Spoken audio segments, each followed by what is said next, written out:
রাজনৈতিক নেতা, যিনি এই মুহূর্তে দলের অতি গুরুত্বপূর্ণ পদে রয়েছেন। তার একটি শব্দ, ইংরেজি শব্দ, রিকনসিলিয়েশন। বিএনপি এই রাজনীতিতে, বাংলাদেশের যে চলমান রাজনীতি, সেখানে তারা রিকনসিলিয়েশন চাচ্ছে। এখন এই রিকনসিলিয়েশনটা কি? এটি বহুমাত্রিক। সেটি হলো সকলের সঙ্গে সমঝোতা করে, কাউকে কাউকে ছাড় দিয়ে, এই সমাজে যে মানুষের রাজনৈতিক উইল ফোর্স রয়েছে, আশা এবং আকাঙ্ক্ষা রয়েছে, সেই আশা এবং আকাঙ্ক্ষা অনুযায়ী রাজনীতিতে একটি সমঝোতামূলক নীতি আনা, একটি ব্যালেন্স, ভারসাম্য আনা, কাউকে কাউকে ছাড় দেওয়া এবং রাজনীতিতে কাউকে কাউকে পুনর্বাসন করা, এই টোটাল যে কর্মকাণ্ডগুলোকে রিকনসিলিয়েশন বলা হয়। এখন বাংলাদেশের যে রাজনীতিতে রিকনসিলিয়েশন বলতে এই মুহূর্তে কি বোঝায়? সঙ্গত কারণেই পরাজিত শক্তি। এখানে আওয়ামী লীগকে বোঝাবে, ওয়ার্কার্স পার্টিকে বোঝাবে, রাশেদ খান মেনন সাহেবের, হাসানুল্লাহ কিনু সাহেবের যে পার্টি সেটাকে বোঝাবে জাসদ, জাতীয় পার্টিকে বোঝাবে, অর্থাৎ আওয়ামী লীগ এবং তার যারা সহযোগী সংগঠনগুলো রয়েছে, তার সঙ্গে সঙ্গে তাদের যে বন্ধু প্রতিম যে সংগঠনগুলো ছিল, সবাইকে নিয়ে একত্রে রাজনীতি করে এরপরে জনগণের উপরে ভোটের ময়দানে সিদ্ধান্ত নেয়ার যে প্রক্রিয়া, এই প্রক্রিয়াটা বিএনপি শুরু করতে চাচ্ছে। দ্বিতীয়ত হলো যে অতীতের যে কর্মকাণ্ডগুলো রয়েছে, সেই কর্মকাণ্ডগুলোকে প্রাইমা ফেসি, ইংরেজিতে একটা শব্দ আছে, এই প্রাইমা ফেসি ধরে আর এটাকে প্রিজুডিস বানিয়ে, এটাকে প্রিয়াম্বেল বানিয়ে, সংবিধানের ভাষা আছে প্রিজুডিস, ম্যালিস, প্রিজুডিস এবং ম্যালিস, এই দুটো হলো ক্রিমিনোলজির ভাষা। অর্থাৎ আপনি কারোর সঙ্গে একটা সমঝোতায় আসতেছেন, কিন্তু আপনার মনের মধ্যে একটা বিদ্বেষ রয়েছে, হিংসা রয়েছে, ম্যালিস এবং প্রিজুডিস। অথবা আপনি একটা পূর্ব শর্ত দিয়ে যা কিছুই করেন না কেন, তাল গাছটি আমার, কিংবা আপনি সবকিছুর উপর একটা জিনিস বসিয়ে দিলেন যে এটার ভিত্তিতে সবকিছু হবে। সংবিধানের যেমন একটা প্রিয়াম্বেল থাকে, এরকম একটা পূর্ব শর্ত, সেই পূর্ব শর্ত দিয়ে আলোচনা ঠিক ওই রকম না। রিকনসিলিয়েশনে এই কথাটা থাকে না। সেখানে একটা খোলা মন নিয়ে, একটা উদার মন নিয়ে সকল পক্ষ বসেন এবং একটি বৃহত্তর স্বার্থে, দেশের কল্যাণ, জাতির কল্যাণ এবং মানব কল্যাণে কি করে কাজ করা যায়, এই বিষয়গুলোকে সাধারণত রিকনসিলিয়েশন বলা হয়। অতীতে বহুবার বহু জাতিগোষ্ঠী মানে এরকম রিকনসিলিয়েশন করেছে। যেমন আয়ামে জাহিলিয়াতের সময় 100 বছরের একটা যুদ্ধ চলছিল। আরবের গোত্ররা মক্কা, ইয়ামেন, যেটিকে এখন হেজাজ বলা হয়, সেই হেজাজের যত জাতিগোষ্ঠী রয়েছে, তো এর মধ্যে নজদ এবং হেজাজ, মানে নজদ হলো এখন যে সৌদি আরবের রাজধানী রিয়াদ, ওইটা আলাদা এলাকা, ওইটাকে বলা হয় উত্তর আরব। আর দক্ষিণ আরব যেটাকে হেজাজ বলা হয়, অর্থাৎ মক্কা, মদিনা, ইয়ামেন, তায়েফ, তো এই এলাকাকে বলা হয় নজদ।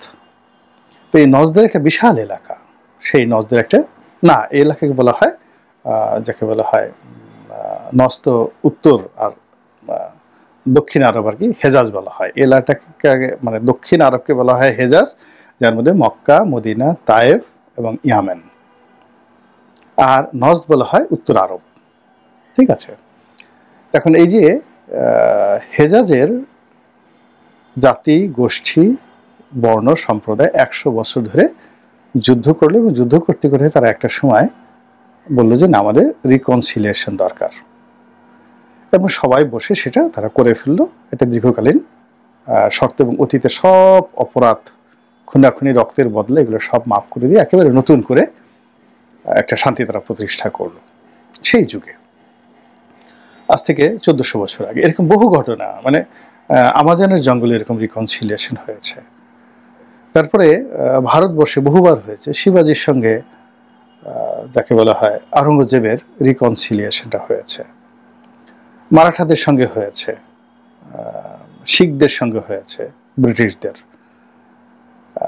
তারপরে যাকে বলা হয় শেরশাহের সঙ্গে হয়েছে, মুঘলদের। এরকম মানে সময়ের প্রয়োজনে এগুলো হয়। আর একেবারে সাম্প্রতিক সময়ে দুনিয়া কাঁপানো যে রিকনসিলিয়েশন সেটা দক্ষিণ আফ্রিকাতে হয়েছে, যেটা এখনো পর্যন্ত চলমান। অর্থাৎ নেলসন ম্যান্ডেলা এবং ডেসমন্ড টুটু, অর্থাৎ খ্রিস্টান সম্প্রদায় এবং জুলু সম্প্রদায়, তাদের মধ্যে, অর্থাৎ কালো মানুষ এবং সাদাদের মধ্যে বন্ধন করার জন্য তখন আপনারা জানেন যে তখন পিটার বোথার সরকার ছিল এবং ডি ক্লার্ক ছিলেন প্রেসিডেন্ট। তো পিটার বোথা এবং ডি ক্লার্ক দুজনই বর্ণবাদী শাসক ছিলেন এবং তাদের পিছনে খ্রিস্টান শক্তিকে যারা রিপ্রেজেন্ট করতেন, তো তাদের মধ্যে একজন পাদ্রী ছিলেন, খ্রিস্টান পাদ্রী, যদিও তিনি কালো, ডেসমন্ড টুটু। তো তিনি এই মানে যাকে বলা হয় নেলসন ম্যান্ডেলা এবং এএনসি অর্থাৎ দক্ষিণ আফ্রিকার যে কংগ্রেস এবং ডি ক্লার্কের সরকার, এর মধ্যে একটা সমঝোতা বা রিকনসিলিয়েশন তৈরি করেছিলেন এবং তার ফলে দক্ষিণ আফ্রিকা একটা নতুন ইতিহাস তৈরি হয় এবং এই জন্য নেলসন ম্যান্ডেলা এবং ডেসমন্ড টুটু তাদের দুজনকে নোবেল শান্তি পুরস্কারে ভূষিত করা হয়। একই ঘটনা ঘটেছিল আইজাক রাবিন এবং ইয়াসির আরাফাতের মধ্যে, কিন্তু সেটা পার্টলি এখন মাহমুদ আব্বাস মানে প্যালেস্টাইনের একটি অংশে এখনো বলবৎ আছে সেই রিকনসিলিয়েশনটা, কিন্তু হামাস সেটাকে মানেনি, বলছে যে না এটা হবে না। বিশেষ করে ইয়াসির আরাফাতের মৃত্যুর পরে মাহমুদ আব্বাস যেভাবে ইয়াসির আরাফাতের স্ত্রীকে ম্যানেজ করে ক্ষমতাটা দখল করলেন এবং অনেকটা উদারনৈতিক একটা যাকে বলে রাষ্ট্র ব্যবস্থা তিনি কায়েম করতে চাইলেন, ইসরায়েলের সাথে সামঞ্জস্য রেখে, জর্ডানের সাথে সম্পর্ক রেখে এবং মিশরের সাথে সম্পর্ক রেখে, অনেকটা লিবারেল প্রকৃতির, যেটা হামাস মেনে নিল না, যেটা হিজবুল্লাহ মেনে নিল না, ফলে তারা আলাদা হয়ে গেল।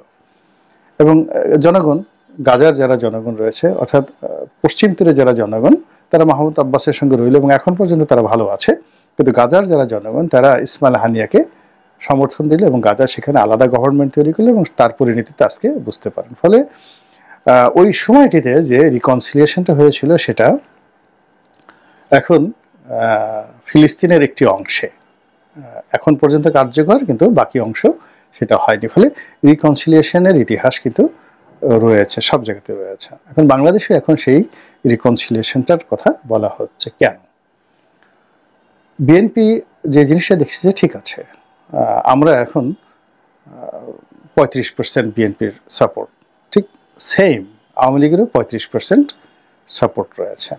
জামাত যদি ধরেন 5 থেকে 6% জামাতের সাপোর্ট রয়েছে, তো 35, 70 আর 5, 80। বাকি যে 20% লোকজন রয়েছেন তারা মূলত এর মধ্যে বাকি 5% ছোট ছোট দলের মধ্যে, আর যাকে বলা হয় বাকি 10% আসলে কোনো দল করে না। এই গেল একটা সমীকরণ।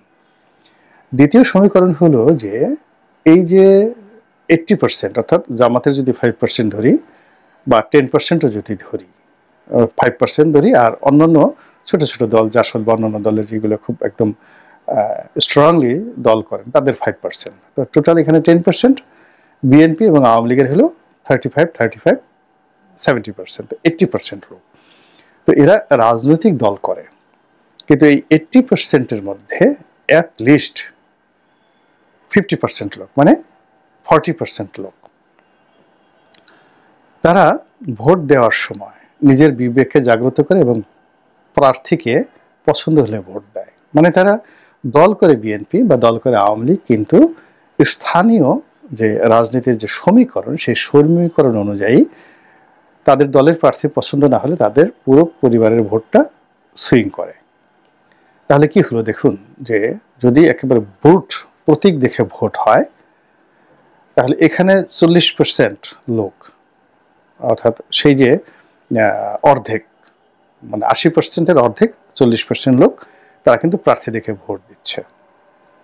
এখানে রাজনৈতিক দলগুলোর একটা ঝুঁকি থাকে ভীষণ রকম ঝুঁকি থাকে। আর বাকি 40% লোক তারা দলীয় প্রার্থীকে ভোট দিচ্ছে। তো এখানে 40% লোক দলীয় প্রার্থীকে ভোট দিচ্ছেন, আর ওদিকে যদি 40% আমরা এখানে ধরি তারা প্রার্থীকে ভোট দেয়, আর 10% রয়েছে যারা নিরপেক্ষ, তারা হয়তো ভোটই দেয় না। তো অলমোস্ট 50% রয়েছে ফ্লোটিং ভোট। একেবারে এটা হলো নর্মাল ইকুয়েশন। এরপরে যদি আপনি আরও জটিল দিকে যান, সেখানে যদি আপনি মহিলা ভোটার ধরেন, বিএনপি, আওয়ামী লীগ, জামাত, তাদের যে মহিলা ভোটার, সেই মহিলা ভোটারদের একটা বিরাট অংশ, তারা প্রার্থীর গুণাগুণ বিচার করে, প্রার্থীর চেহারা সুরত বিচার করে, এবং মহিলা ভোটারদের মধ্যে যারা তরুণ তারা প্রার্থীর মধ্যে ম্যানশিপ দেখে, যারা প্রবীণা তারা তার মধ্যে একটা ছেলে, মানে নিজের ছেলে সন্তান সুলভ একটা আকুতি তার কাছে চায়। অর্থাৎ মহিলা ভোটার যারা রয়েছেন সেটা যে দলেরই হোক না কেন, অর্থাৎ 80% যারা একেবারে দল করেন অন্ধ, এই মহিলা ভোটারদের অলমোস্ট অর্ধেক তারা সুইং করে, আলাদা সুইং করে। আচ্ছা, এরপরে যারা নতুন ভোটার হয়েছেন, এই নতুন ভোটার সম্পর্কে কিছুই বলা যায় না। এই নতুন ভোটার 100% তারা সুইং করবে স্থানকাল পাত্র ভেদে। ফলে বিএনপির যে 35% বা জামাতের যে 5% to 6%, অথবা আওয়ামী লীগের 35%, এখন এর মধ্যে যে সুইং করছে, নারী ভোটার সুইং করছে, নতুন ভোটাররা সুইং করছে, আর ওই যে অর্ধেক ভোটার যারা খুব কনজারভেটিভ না প্রার্থী দেখে, সব মিলিয়ে আসলে রাজনৈতিক দলগুলোর হাতে মানে নির্ভর করার মতো আওয়ামী লীগের হাতে 10% ভোটও নেই, বিএনপির হাতে 10% ভোটও নেই, আর জামাতের হাতে সেই যাকে বলা হয় জামাতের যে ভোট, সেই ভোট যদি 5% ধরে তাহলে 1% ভোটও জামাতের হাতে নেই। This is the reality. এখন এই যে গত 8 মাসে আমরা যা কিছু দেখছি সব কিছু এলোমেলো হয়ে গেছে। অর্থাৎ একটা মৌচাক, সেই চাকটা খসে পড়েছে এবং মৌ নিয়ে গেছে, চাকও নিয়ে গেছে। এখন এই যে একটা মৌচাকে যে 10 লাখ মৌমাছি থাকে, সেই মৌমাছি এখন কি করছে? উড়ে বেড়াচ্ছে। এখন তারা উড়ে বেড়াচ্ছে রানীকে কেন্দ্র করে। রানীর একটা রয়্যাল জেলি থাকে, সে রয়্যাল জেলির যে সুগন্ধ, ওটাকে অনুভব করে এই 10 লাখ মাছি ঘুরে বেড়াচ্ছে এবং রানীর হুকুমে তারা আবার একটা নতুন রিকনসিলিয়েশন করছে, নতুন একটা চাক তৈরি করছে। তো মৌমাছি প্রকৃতির একটা উদাহরণ। সেই উদাহরণ থেকেই এখন এই যে রাজনীতির যে মৌচাক, সেই মৌচাকটি ভেঙে ফেলা হয়েছে। এখানের যে মধু, এটা মৌয়াল যারা আছে তারা নিয়ে গেছে, এবং এই রাজনীতির লক্ষ লক্ষ নেতাকর্মী, সেই লক্ষ লক্ষ নেতাকর্মী কেবলই মাত্র দলের নামে, মানে ওখানে যেমন রানী মৌমাছি রয়েছে, সেই রানী মৌমাছির যে রয়্যাল জেলি, রাজকীয় যে জেলি, সুধারস, সেটা সুগন্ধে দ্বারা আকৃষ্ট হচ্ছে। একইভাবে বাংলাদেশের যারা রাজনীতির মৌমাছি, তারা রাজনৈতিক দলগুলোর যে রয়্যাল জেলি, Awami League, BNP, Jamaat, Jatiya Party, এই নামগুলি হলো তাদের রয়্যাল জেলি। এখানে শেখ হাসিনা, খালেদা জিয়া, তারেক রহমান, জয়, এরশাদ কিচ্ছু না। এখানে ওই পার্টির নামটা ব্র্যান্ডিং হয়ে গেছে। এর কারণ হলো আমরা সবাই যখন মনে করি যে একজন ব্যক্তি অপরিহার্য, ধরুন যতদিন জিয়া রহমান সাহেব ছিলেন তার বাইরে তো অন্য কোনো কথাকে কল্পনা করেনি, কিংবা যতদিন বেগম জিয়া সুস্থ ছিলেন কেউ তারেক রহমান সাহেবের কথা কল্পনা করেনি, মনে করতে যে ভবিষ্যতে আসতে পারেন, কিন্তু কল্পনা করেনি। আবার যতদিন হোসেন শহীদ সরওয়ার্দী ছিলেন বা ভাসানী যখন ছিলেন দলের প্রধান, কেউ কল্পনা করেনি হোসেন শহীদ সরওয়ার্দী আসবেন। হোসেন শহীদ সরওয়ার্দী জমানা পর্যন্ত কেউ কল্পনা করেনি শেখ মুজিব আসবেন। বঙ্গবন্ধু যখন এলেন কেউ শেখ হাসিনার কথা স্বপ্নেও কল্পনা করেনি, কল্পনাই করেনি। হয়তো বিকল্পভাবে চিন্তা করতে যে বড় জোর শেখ মনি আসতে পারে 75 পর্যন্ত। আবার এখন শেখ হাসিনার বাইরে কেউ কল্পনা করছে না, এটা যেমন স্বাভাবিক, একইভাবে যারা কল্পনা করছে না ক্ষমতায় থাকে তারা মনে করে যে আমি ছাড়া বোধহয় এখানে আর বিকল্প নেই, কিন্তু বাস্তবতা হলো যে পার্টির যে রয়্যাল জেলি ওটা ব্র্যান্ডিং হয় তার নামের কারণে। কংগ্রেস, বিজেপি কিংবা ইংল্যান্ডের যে পার্টিগুলো আছে, লেবার পার্টি, টরি পার্টি, কনজারভেটিভ পার্টি, কিংবা ধরুন আমেরিকাতে যারা আছে রিপাবলিকান, ডেমোক্র্যাট, এরকম। তো বাংলাদেশেও কিন্তু এরকম ব্র্যান্ডিং হয়ে গেছে পার্টিগুলো, এবং এখন পর্যন্ত ঘুরে ফিরে আপনি যত কিছুই বলেন না কেন, জিএম কাদেরকে যত তুচ্ছ তাচ্ছিল্য করেন না কেন, লাঙ্গল প্রতীক দিয়ে একটা ফেয়ার ইলেকশন ছেড়ে দেন, তারপর গিয়ে দেখেন রংপুর, গাইবান্ধা, কুড়িগ্রাম, নীলফামারী, এই সমস্ত এলাকায় কি ঘটে, জাস্ট একটা ফেয়ার ইলেকশন দিয়ে দেখেন। মানুষ ছাড়ে না কখনো, মানে মানুষের হৃদয় এমন একটা ব্যাপার, এখানে যদি একবার কাউকে আশ্রয় দেয়, সেটা লাঙ্গল হোক, জাতীয় পার্টি হোক। আবার ছেড়ে দেন যে এলাকাতে জামাত, যেমন রাজশাহীর চাঁপাবনা, নবাবগঞ্জ, এরপরে আমাদের যে সীমান্ত যে এলাকাগুলো রয়েছে, বিশেষ করে সাতক্ষীরা জেলার কয়েকটি সিট, এরপরে ওই বেনাপোল এই এলাকাতে, তারপর সাতকানিয়া, চট্টগ্রামে আরও একটা দুটো সিট আছে। তো এই এলাকায় দেখেন শত কিছুর মধ্যে কিন্তু জামাতের নামটা রয়ে গেছে, আপনি বাদ দিতে পারবেন না।